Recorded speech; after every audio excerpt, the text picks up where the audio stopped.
Hammaga salom. Bu maxsus rakurs.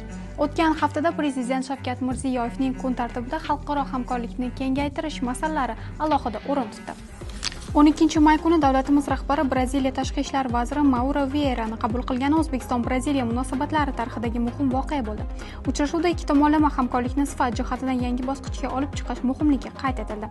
Shu maqsadda tashkil etilayotgan hukumatlararo komissiya savdo, kimyo sanoati, farmatsevtika, agrar soha hamda boshqa istiqbolli yo'nalishlarda erishilgan kelishuvlarni amalga oshirishni muvofiqlashtiradi.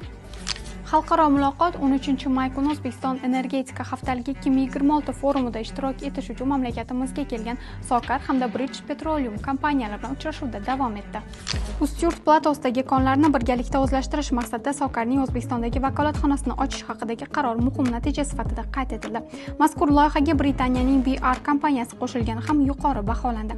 Ushbu kompaniya bilan nafaqat qazib olish, balki xomashyoni chuqur qayta ishlash yo'nalishlarida ham hamkorlikni rivojlantirish rejalashtirilmoqda. Hafta yakunida O'zbekiston Prezidenti Turkiy davlatlar tashkilotining norasmiy sammitida ishtirok etish uchun Turkiston shahriga tashrif buyurdi. Bu yilgi sammitning bosh mavzusi sun'iy intellekt va raqamli rivojlanish.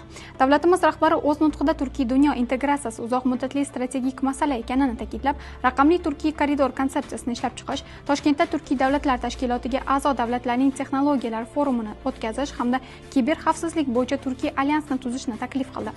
Shuningdek, mamlakatimiz yetakchisi Qasimjomart To'qayev bilan birgalikda barcha qozog'istonliklarga tuhfa sifatida O'zbekiston tomonidan bunyod etilgan masjidni borib ko'rdi.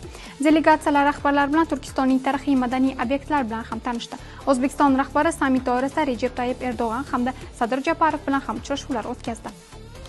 Davlatimiz rahbarining o'tgan ish haftasi ana shunda yakunlandi. Voqealardan doimiy xabardor bo'lish uchun Prezident matbuot xizmatining rasmiy sahifalariga obuna bo'ling. Hammaga xayr.